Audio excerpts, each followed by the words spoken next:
আসসালামু আলাইকুম এভরিওয়ান, জুই cooking home. শুভ সন্ধ্যা সবাইকে। আমার আফুরা ভাইয়ারা সবাই কেমন আছেন? আশা করি সবাই ভালো আছেন। আপনাদের দোয়ায় আমিও ভালো আছি। আজকে সন্ধ্যাবেলা দেখেন আমি ঝাল ঝাল করে চেপা শুটকি দিয়ে ভর্তা বানাচ্ছি।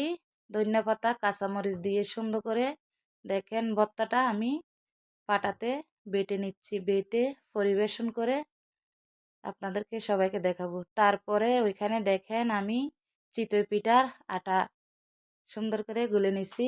তারপরে একটা লোহার তাওয়া চুলাতে একটু তেল ব্রাশ করে দিয়ে তারপরে আমি আটাটা দিয়ে দিছি। আটাটা দিয়ে একটা ঢাকনা দিয়ে ঢেকে দিছি। কিছুক্ষণ পর পিঠাগুলো একটা একটা করে উঠাই নিছি। পিঠাগুলো দেখেন কত সুন্দর হয়েছে। পরিবেশন করে আপনারা সবাইকে দেখাবো। দেখে কমেন্টে জানাবেন কে কে ভর্তা দিয়ে পছন্দ করেন চিতই পিঠা।